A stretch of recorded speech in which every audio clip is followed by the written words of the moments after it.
हाँ भाई, good evening dear student. स्वागत है आपका एम इफेक्ट एजुकेशन एकेडमी के ऑफिशियल यूट्यूब चैनल पर।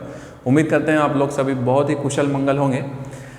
स्टार्ट करने जा रहे थे अपन अपना टॉपिक बायोलॉजी का रिप्रोडक्शन या फिर प्रजनन की बात करेंगे। अपन समझेंगे कि प्रजनन कितने प्रकार का होता है, क्या क्या टाइप्स होते हैं इसके अंदर, और किस तरह के हमारे लिए क्वेश्चंस इसमें पूछे जाएंगे फॉर एमपी बोर्ड, सीबीएसई और नीट एग्जाम रिलेटेड। ओके, तो स्टार्ट करते हैं अपना टॉपिक रिप्रोडक्शन। सबसे पहले बात करेंगे अपन कि रिप्रोडक्शन होता क्या है या फिर ये क्यों जरूरी है।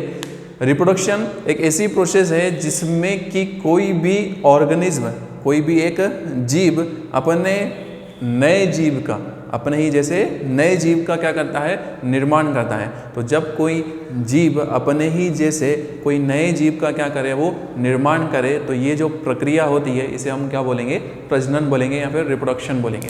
जनरली अगर देखा जाए तो प्रकृति के अंदर जो प्रजनन होता है या फिर रिप्रोडक्शन होता है, ये किसी भी जीव के अस्तित्व को बनाए रखने के लिए बहुत ज़्यादा जरूरी होता है। फॉर एग्जाम्पल के लिए अगर अर्थ पे अगर 100 ह्यूमन बींग्स हैं, 100 अगर मनुष्य हैं, अगर ये रिप्रोडक्शन ना करें, अगर ये अपने ही समान नई अपनी संततियों को ना बनाएं, तो एक ना एक समय के बाद में ये जो पूरे 100 मनुष्य ये खत्म हो जाएंगे और 100 मनुष्य के साथ ही क्या हो जाएगा, इस धरती पर मनुष्यों का अस्तित्व खत्म हो जाएगा। मतलब इस धरती के ऊपर, अर्थ के ऊपर किसी भी जीव को अपनी प्रेजेंस, अपनी उपस्थिति को या फिर अपने अस्तित्व को बनाए रखने के लिए प्रजनन की प्रक्रिया का होना इम्पोर्टेंट होता है, जरूरी होता है।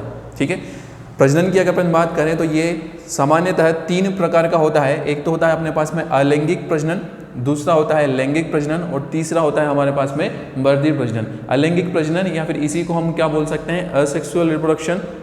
लैंगिक प्रजनन जिसे कि बोला जाता है क्या, सेक्सुअल रिप्रोडक्शन। और तीसरा होता है हमारे पास में क्या, वेजिटेटिव या फिर वर्धित प्रजनन। ठीक है, सबसे पहली बात करेंगे हम किसके बारे में, लैंगिक प्रजनन के बारे में। लैंगिक प्रजनन एक ऐसी प्रक्रिया है जिसमें कि 2 ऑर्गेनिज्म की जरूरत पड़ती है। कितने लोगों की, कितने जीवों की, 2 जीवों की जरूरत पड़ती है। ऐसा प्रजनन जिसमें कि 2 जीवों की क्या हो, जरूरत पड़े, उसे हम किसके अंदर रखेंगे, सेक्सुअल रिप्रोडक्शन के अंदर, लैंगिक प्रजनन के अंदर रखेंगे। लैंगिक प्रजनन के अंदर जो 2 अलग अलग जीव हमें जरूरी होते हैं, उसमें से एक जीव तो होता है मेल, एक जीव होता है क्या, मेल, और जो दूसरा जीव होता है वो होता है क्या, फीमेल। लैंगिक प्रजनन में 2 जीवों की जरूरत पड़ती है, 2 ऑर्गेनिज्म की जरूरत पड़ती है। इन 2 ऑर्गेनिज्म में से एक ऑर्गेनिज्म तो होता है क्या, मेल होता है, और दूसरा ऑर्गेनिज्म क्या होता है, फीमेल होता है। ठीक है, एक ऑर्गेनिज्म रहेगा मेल और दूसरा ऑर्गेनिज्म रहेगा क्या, फीमेल। यहाँ पर ध्यान देने वाली बात है कि जो मेल और फीमेल, इन दोनों के अंदर, मेल और फीमेल इन दोनों के अंदर स्पेशल प्रकार की, बहुत ही विशिष्ट प्रकार की क्या बनती हैं, कोशिकाएं बनती हैं। मेल और फीमेल इन दोनों में बहुत ही विशेष प्रकार की कोशिकाओं का निर्माण होता है। इन कोशिकाओं को हम क्या नाम देंगे, इन कोशिकाओं को हम बोलेंगे युग्मक। इन कोशिकाओं को नाम दिया जाएगा क्या, युग्मक, या फिर इंग्लिश में इन्हें बोला जाता है क्या, गैमेट्स बोला जाता है। क्या बोलेंगे, गैमेट्स बोलेंगे। युग्मक क्या होते हैं या फिर गैमेट्स क्या होते हैं, तो ये विशिष्ट प्रकार की कोशिकाएं, युग्मक या फिर गैमेट्स हम किसे बोलेंगे, विशिष्ट प्रकार की कोशिका, विशिष्ट प्रकार की कोशिका जो प्रजनन में सहायता करती है, जो प्रजनन में सहायता करती है। ठीक है, तो यहाँ पर ध्यान रखना है कि युग्मक, गैमेट्स विशिष्ट प्रकार की कोशिका होती है जो कि प्रजनन में क्या करती है, सहायता करती है।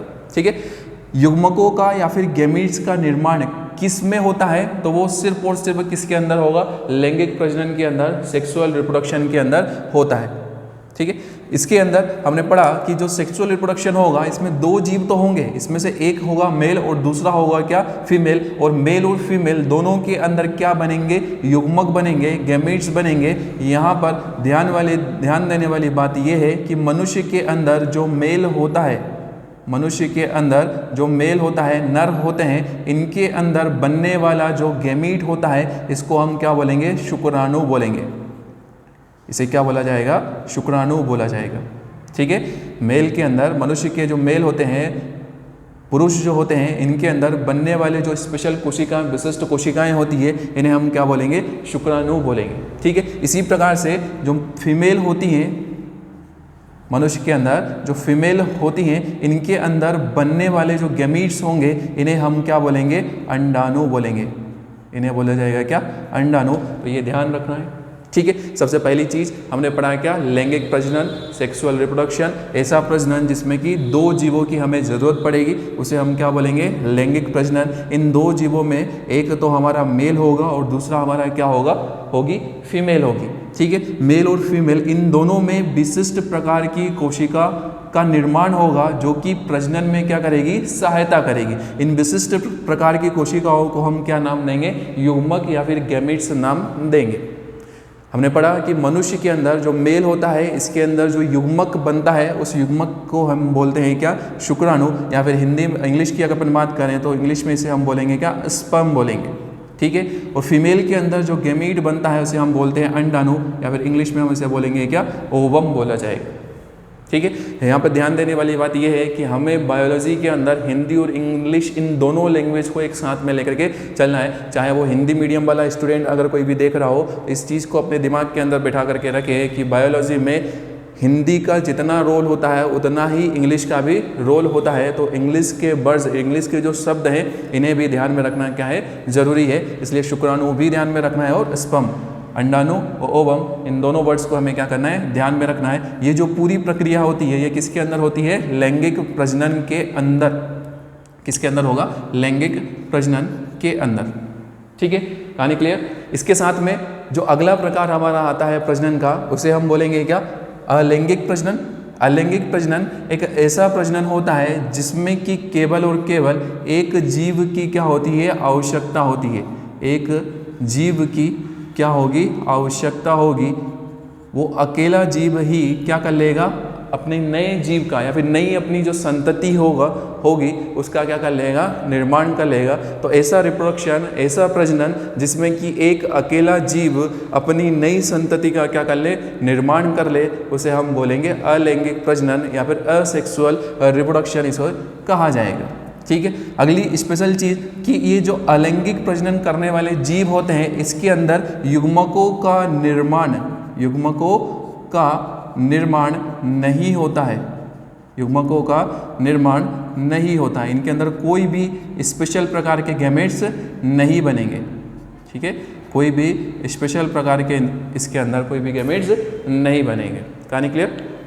अगर एग्जाम्पल की हम बात करें तो एक जीव होता है अमीबा, इस तरह से दिखाई देने वाला एक जीव होता है। ये सामान्यतः पानी के अंदर पाया जाता है। एक छोटी सी एक कोशिका से मिलकर के बना हुआ होता है। एक कोशिका मतलब इसके अंदर क्या होता है? एक केंद्रक पाया जाता है, न्यूक्लियस बोलते हैं हम उसे, और आइट साइड में क्या भरा हुआ रहता है? साइटोप्लाज्म भरा हुआ रहता है, या फिर इसी को हम बोल सकते हैं क्या?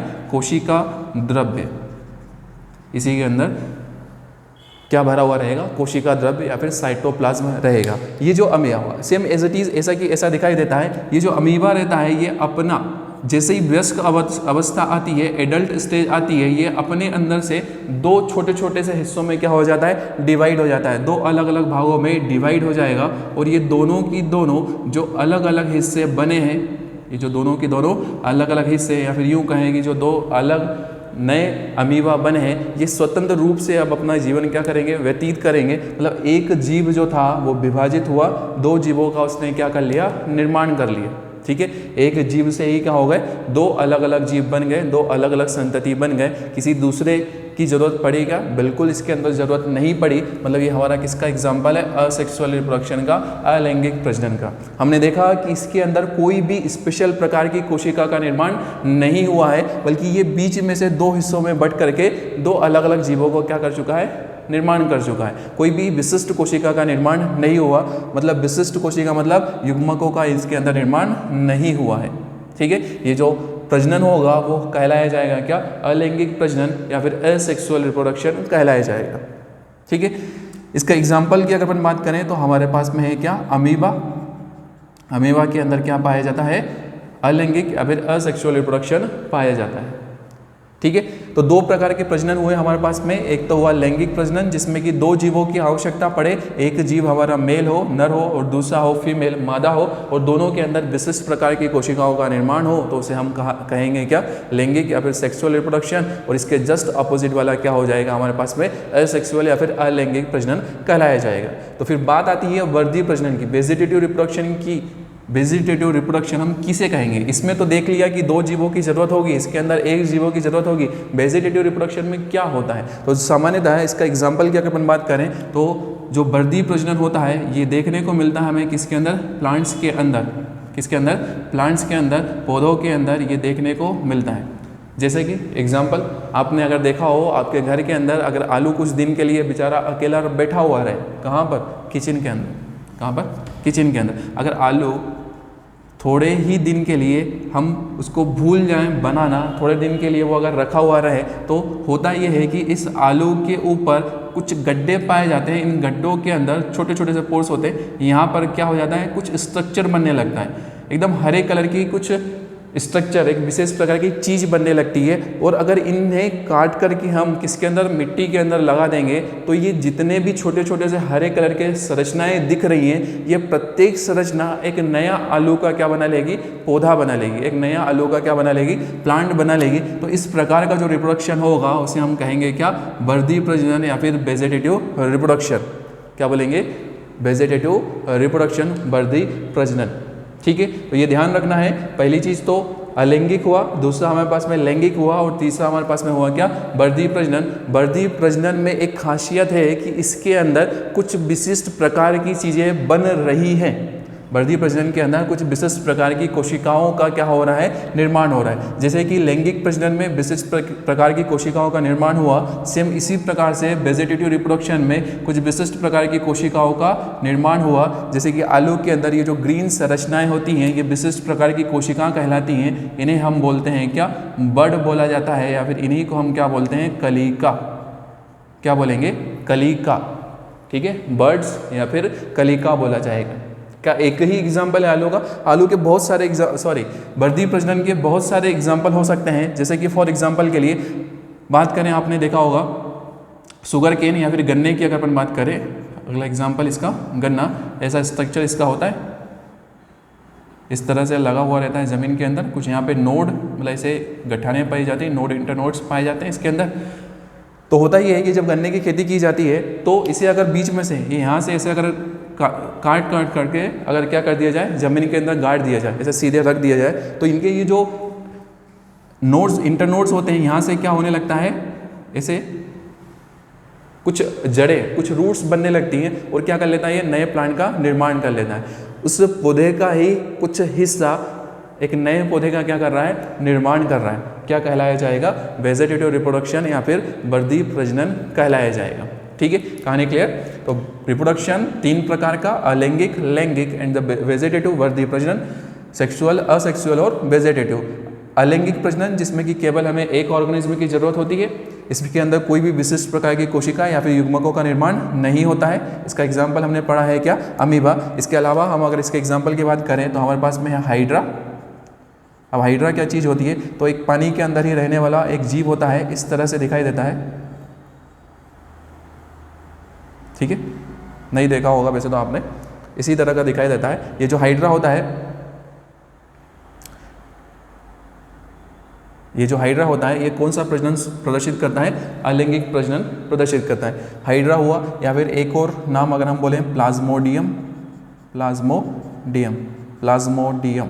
ठीक है, ये तो नाम सुना हुआ होना चाहिए, क्योंकि प्लाज्मोडियम एक प्रोटोजोआ है, और इस प्रोटोजोआ के कारण कौन सा रोग होता है, मलेरिया डिजीज, मलेरिया रोग होता है। ठीक है, तो प्लाज्मोडियम के अंदर कौन सा रिप्रोडक्शन होता है, असेक्सुअल रिप्रोडक्शन, अलैंगिक प्रजनन पाया जाता है। लैंगिक प्रजनन के तो बहुत सारे एग्जाम्पल है, जैसे कि हमने पढ़ा मनुष्य, या फिर हमारे आसपास दिखाई देने वाले जितने भी जानवर होते हैं जिसके अंदर की मेल अलग और फीमेल अलग होती है, वो सारे के सारे क्या होंगे, लैंगिक प्रजनन के प्रकार होंगे। जैसे कि फॉर एग्जांपल के लिए शेर हुआ, घोड़े हुए, बकरी हुए, गधे हुए, सारे के सारे ये जो जीव होते हैं वो किसके एग्जाम्पल आएंगे, लैंगिक या फिर सेक्सुअल रिप्रोडक्शन के। वेजिटेटिव रिप्रोडक्शन के कुछ स्पेशल प्रकार के एग्जाम्पल होते हैं, जैसे कि हमने पढ़ा, एक तो हमारा आलू हुआ, दूसरा हुआ गन्ना हुआ, या फिर अगर आपने एक नाम सुना हो पत्थर चट्टा, एक प्लांट का नाम होता है। इस पत्थर चट्टा या फिर ब्रायोफाइलम, इन प्लांट्स के अंदर जो पत्तियां होती हैं, इन पत्तियों के ऊपर थोड़ी सी स्पेशल प्रकार की, जैसे हमने देखा आलू के ऊपर कुछ ऐसे बड बन गई, कलिका बन गई, सेम इसी प्रकार से इनकी पत्तियों के ऊपर क्या बन जाती है, बड, कलिका बन जाती है। और अगर उतना हिस्सा हमने काट करके लगा दिया तो वो क्या कर लेगा, नए प्लांट का निर्माण कर लेगा। तो किसका एग्जाम्पल होता है, वर्धी प्रजनन का या फिर वेजिटेटिव रिप्रोडक्शन का एग्जाम्पल होता है। ये एक जनरल इन्फॉर्मेशन है रिप्रोडक्शन से रिलेटेड, रिप्रोडक्शन के प्रकार की एक जनरल सी कुछ बोलें कि डेफिनेशंस हैं, कुछ जनरल सी इन्फॉर्मेशंस है। इसके आगे कुछ और इन्फॉर्मेशन, कुछ और जानकारी हमें ध्यान में रखनी है। जैसे कि फॉर एग्जांपल के लिए लैंगिक प्रजनन में हमने बोला कि एक मेल होता है और एक फीमेल होता है, जिसमें कि मेल के अंदर भी एक स्पेशल कोशिका बनेगी शुक्राणु, और फीमेल के अंदर क्या बनेगा, अंडाणु बनेगा। अब बात यह आती है कि शुक्राणु जब अंडाणु से मिलेगा, शुक्राणु जब अंडाणु से क्या हो रहा है, मिल रहा है, शुक्राणु अंडाणु से मिला तो एक नया जीव क्या होगा, बनेगा, एक नया जीव बनेगा। मतलब यहाँ पे शुक्राणु आया और यहाँ पे क्या आया अपने पास में, अंडाणु या फिर ओवम आया। ये दोनों मिलकर के नया जीव बना रहे हैं। मेल्स वाला भी आया और फीमेल वाला भी आया, दोनों की क्या हुई, बराबर हिस्सेदारी हुई। मतलब देखा जाए कि ये जो बनने वाला जीव होगा इसके अंदर उसके मेल या फिर बोले पिता के भी कैरेक्टर हो सकते हैं या फिर माता के भी कैरेक्टर हो सकते हैं। दोनों जीवों के मिले जुले कैरेक्टर इसके अंदर पाए जाएंगे।